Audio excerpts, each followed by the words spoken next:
welcome to the Creative Cast. I am your host, Tammy Munson, and this is the very first episode of the show. I am so excited. I'm so excited that you are here joining me today. This is going to be fun. So, if you didn't listen to the trailer, no worries, totally fine. But I thought I'd just kind of go over what the Creative Cast is all about. Well, honestly, it's a podcast about podcasting. I felt like Jerry Seinfeld just then. But seriously, it is a podcast about podcasting for the faith-based podcaster, Christian communicator, whatever you want to call yourself. This show will be all about me sharing my knowledge and expertise with all of you. So I'm going to be answering all your burning questions about how to launch a podcast, what mic do I purchase, tips on how to be a great guest on somebody else's podcast. Really, really great questions. I'll be answering all of that. Also, I'm going to occasionally bring on other podcasters to showcase their shows and the things that they are doing with their ministry, as well as some of my podcasting friends to come on, share their expertise, and kind of give their point of view of podcasting and all the things that go with it. So, what can you expect from me? Well, every Friday morning, I'm going to share tips and tricks on all things podcasting for the faith-based podcaster. Every episode will be about 20 minutes-ish. Today will be a little bit longer, but it's going to contain powerful yet practical information to help you get started with your very own podcast. If you're already doing one, I'll help you improve your audio quality, help you build a loyal audience, and much, much more. So let's talk about podcasting. More specifically, for today, let's talk about launching your own show. Now, this is a question that I get a lot. And this is one of the reasons why I decided to start a podcast, because there's a lot of questions that I get from emails, DMs, text messages, all kinds of different ways that is usually asking me a lot of the same questions. So I thought, hey, why not create a podcast that answers some of these questions and put it out there and people can just listen. So, like I said, this is a common question about launching a podcast. And since today is the very first episode of my own podcast, I thought it would be a really fitting topic for the very first episode. So, you want to start a podcast. Awesome. Fantastic. So there's about 7 steps, basically. But first, we're going to talk about something before you even get started with any planning, anything at all. And it's to talk about your why. Why do you want to start a podcast? So now, before we get into the finer details of creating the show, I want you to think about your why. Now, having a podcast is fun, but it's also a lot of work. It's a time commitment, especially if you want to be consistent and produce great content. Your why is going to be the thing that's going to get you through those hard days of planning content, producing, audio editing, arranging guests, etc., etc. Because when we first get started, it's fun. We're super jazzed, we're super excited. But by episode 32, you may be like, well, I don't know, my numbers aren't looking very good, and they won't notice if I don't post one, and then one turns into 2, which turns into none. So I want you to think about your why. Why are you doing this? Is it going to be an extension of what you're doing in your business? Kind of like what I'm doing. Are you answering questions and talking about things that you get a lot from your potential customers and or clients? Just like with a business of having a why, and if you don't have a why for your business or your ministry, a very specific one, you need to go and get one. But seriously, y'all, you need to have one. And I ask this of most of my clients when we start working together is, why do you want to start a podcast? And a lot of times I'll get, well, I want to spread God's word, or I want to create awareness for this, or I want to share people's stories. Great. All fantastic reasons why you should have a podcast. Now, I once asked a lady who wanted to start a podcast about what was her why, and she goes, well, because everybody's starting one, so I should start one too. That is not a good enough why. If that is your answer, you may not want to start a podcast because it's a lot of work. It's planning, it's a time investment, it's a financial investment. Once you figure that out, then you can start with your planning of your podcast. Now, one of the common questions that I get is, how long should it take?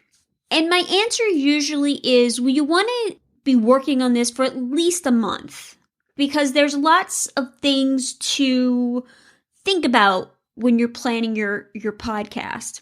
You need to decide, what kind of segments do you want in your show? What kind of show do you want? Do you want a solo show like this? Do you want an interview-based show? Do you want like a narrative or perhaps a storytelling type show like my friends over at Storytellers Live?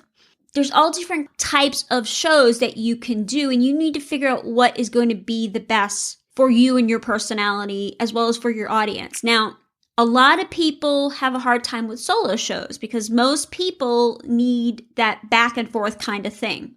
So if you need like someone to bounce off of, well, then I definitely recommend an interview-based type show.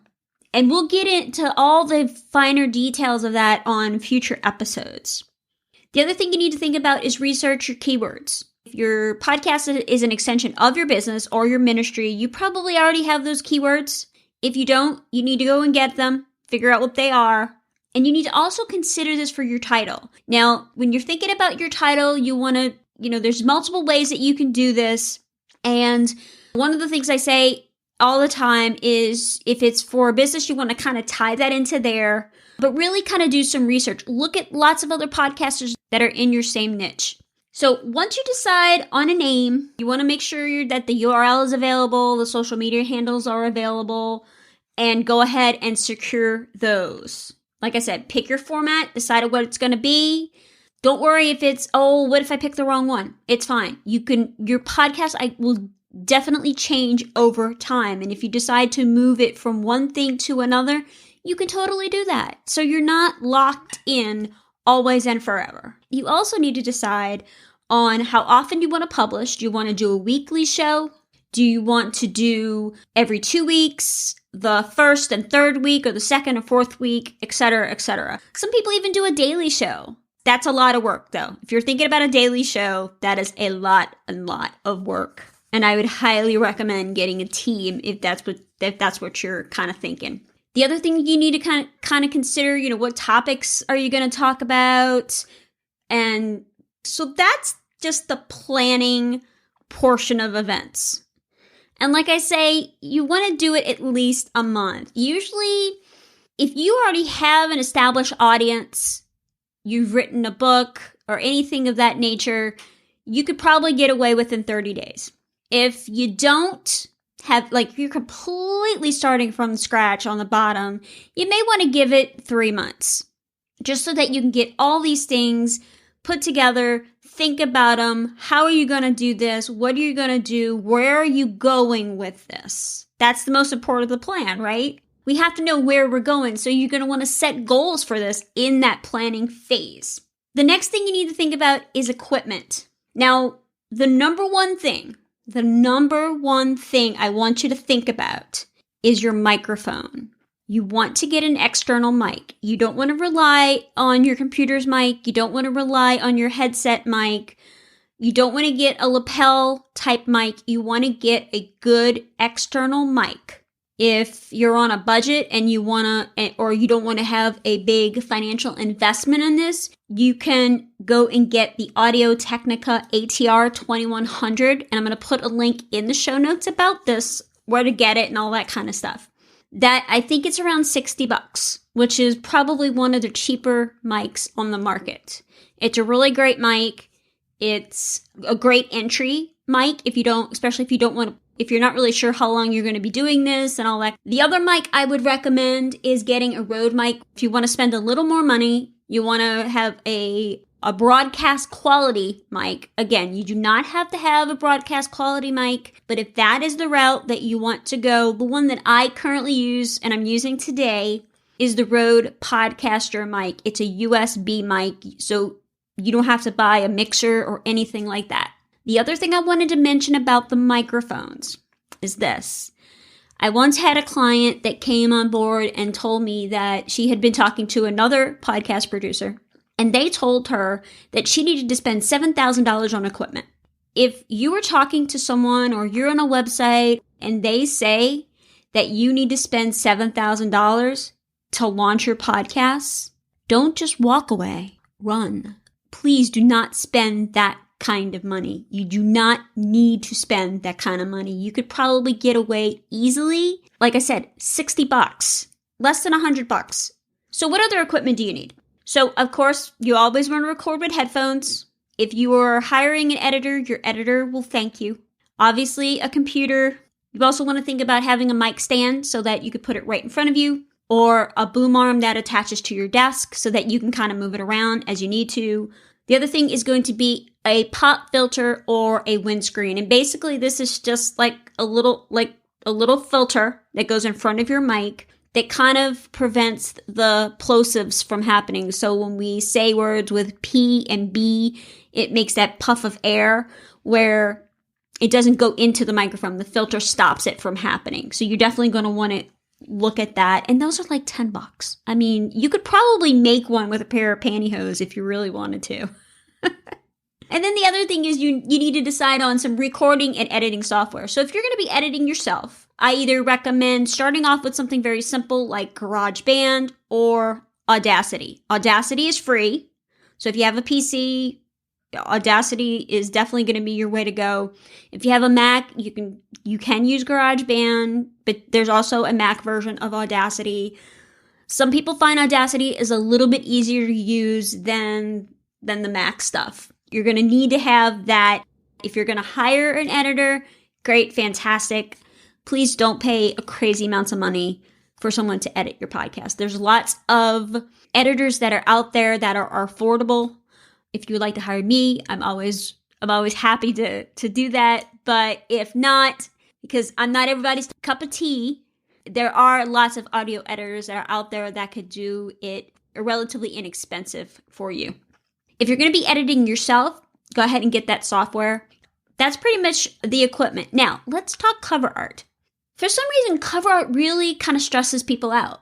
And I think it's because Apple makes such a big deal about cover art and all the requirements that they require. And honestly, if you just follow the recommendations, and I'll put this in the show notes, that they give you of what they need, you will get approved each and every time.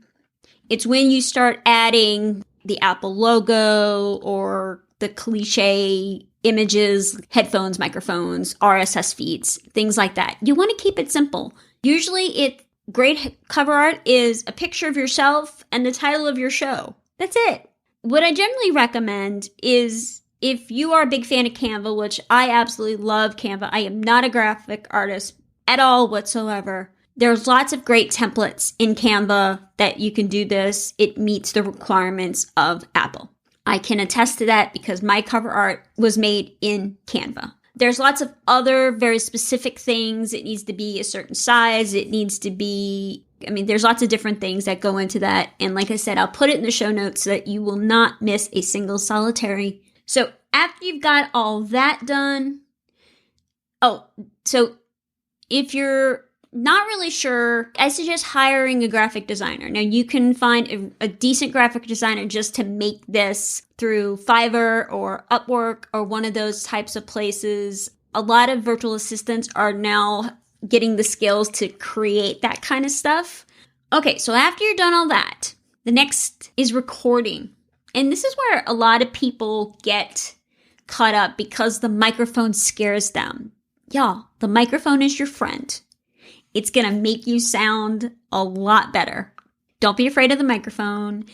If you feel that it gives you some sort of anxiety, practice a few times. Get comfortable with talking into the mic and how you need to project your voice. And when you're recording, and if you make a mistake, what I suggest to everybody, If you make a mistake while you're recording, you just kind of pause for a second, take a deep breath, and then say it again. If you are working with an editor, your editor will thank you. If you're working with me, I will thank you. So the other thing about recording is, you can write a script up with some bullet points. I don't recommend reading word for word because people have a tendency to talk really fast when they're reading. And it's really hard to edit that, first of all as nobody really wants to listen to you read something, unless it's like an audiobook. Then it's okay. The other thing I want you to think about is make sure that you are drinking lots of water the day that you are recording. You want your voice to be strong. I am not the best person when it comes to water, except on days that I know that whether I have to do a voiceover or I'm recording an episode or I'm going to be on somebody else's podcast. You want your voice to be the best possible thing. The other thing is do some breathing exercises before you start recording. The other thing, if you're really nervous about recording, especially if you're going to be interviewing someone, exercise, move your body, do something physical to release some of that anxiety. Okay, so you've recorded your show. Now it's time to edit. The one thing I say about editing is if you want to edit, great, fantastic, but don't over edit. Don't try and take every single like words, the crutch words that we have a tendency to use, because it just doesn't sound natural. It starts to sound like this, and nobody wants to listen to that. So don't over edit, but you want to make it enough where it's engaging conversation and put yourself in the position of the listener when you're doing that. Does this sound good? Am I engaged in this?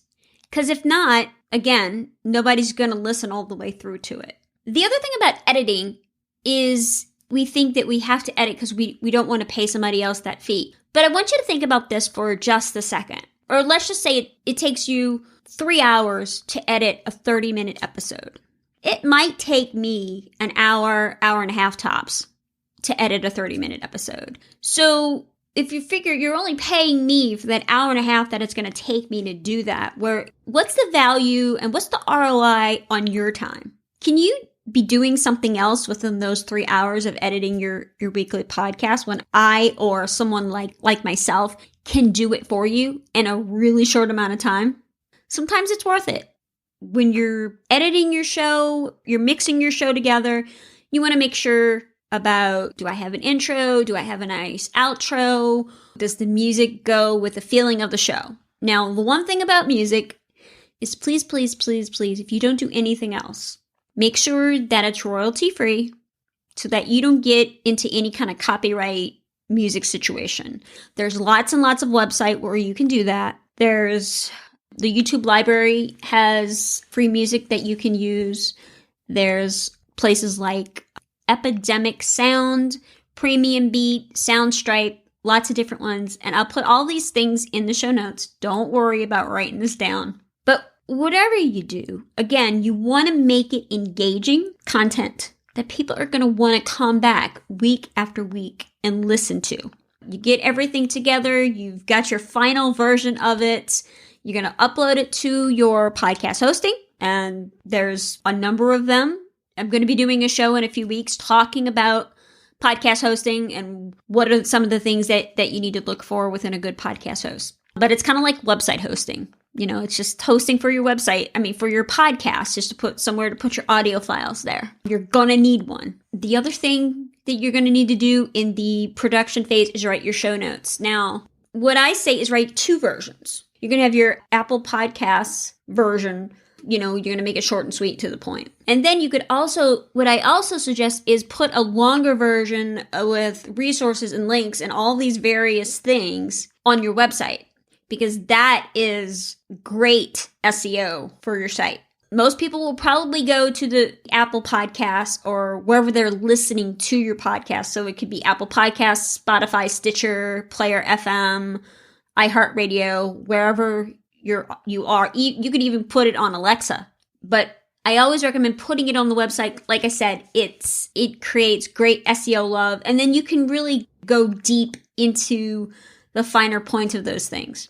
Produced it, you've uploaded it. Now what? If this is your first episode, you're going to tell everybody about it. Your mother, everybody in your family, your coworkers, your neighbors, people you see at the grocery store, everybody. You're going to send emails out. You're going to put it all over your social because you don't know who might be interested in that. They may not be interested in your podcast about baking, but they may know someone who might happen to be in culinary school, or that's their job, or that's what they want to do when they get older, or whatever the case may be. If you are interviewing a guest, no matter who the guest is, you want to make sure that you say, hey, the episode is going to go live on Friday morning at 9 o'clock. You could provide them with graphics, promotional information, but then also when you post it on your social, you're going to want to tag them in that because they're much more likely to repost it if you tag them in it. And then the other thing is when you promote your show, go ahead and ask for feedback from your audience to make sure you're staying on track or that you're providing content that they want to hear. You may be talking about being an entrepreneur and automation, and they may want you to go deeper on something like what's the difference between Dubsado and 17 Hats. You could do a whole episode about that. So those are the 6 steps, 7 actually, that I want you to be thinking about when you're launching a show. Now, one of the things that I see time and time again, especially if I'm brought on to a podcast, maybe they've done 12 or 13 episodes and they kind of bring me on to kind of go, okay, I'm not getting the traction I want. Why? How can I make it better? My stats suck. So the number one mistake that most new podcasters make is the level of expectation.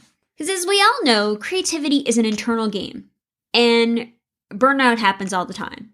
And it really happens to podcasters when they have high expectations. So many podcasters I talk to, they believe that their show is going to rocket to the top of the charts, like right out the gate. And that's totally possible if you have the following, but most of us don't. And then when these podcasters see these less than stellar results, they feel discouraged. They believe their effort isn't paying off. What's the ROI on this? Because unrealistic expectations create pressure, urgency to be successful right now. Pressure demands creative energy. And then sooner or later, they give up because they feel they should be at a higher level than what they are. I get it. I've been there several times. I've helped podcasters in this same spot several times. Over the past 15 years, I've launched so many online shows, and I've invested countless hours with those people, and then they have ultimately given up because they're not seeing things as quickly as they would like. This is a long-term game. So if you're in it for instant ROI and you don't have the infrastructure to support that, it's not going to work. And you're going to become a statistic of pod fade when podcasters just kind of trail off into the sunset. Now, if some of these podcasters that I work with that just kind of gave up had continued with their shows and stuck with it and were consistent, I can't even begin to imagine how large their audience would be now. Like I said, because your show can change and evolve over time. It's totally okay. I don't want you to stop. I want you to keep at it. So remember that. Now, of course, all the things I've mentioned today are surface level. But if you put in the work on the front end, I guarantee you it's going to be a lot easier down the road when you're on episode 32 and you're trying to come up with an idea or you're trying to find a guest or it's just a really bad day or a guest cancels. Like, what are you going to do? Because you've done all this work in the beginning. You know what your keywords are. You know what your audience wants. It's going to be a lot easier. And that's why that why is so very important. So I just want to say I'm so happy to be on this journey with y'all. Above all, remember this. You are worthy of so much in this life. And I want you to be living your best life, whether it's podcasting or whatever it may be. You can do this. I believe that you can do this. I'll be by your side to help you. I'm always here to answer questions. So that's about all the time I have. I don't want to take up too much of your time today. Make sure that you tune in every Friday morning. So if you have questions that you would like me to answer, find me on Instagram, find me on Facebook, or you can just simply email me at Tammy, Tammy, at Tammy Munson, Munson, creative.com. Let me know what you think of the show. You guys have a wonderful week, and I'll see you next week.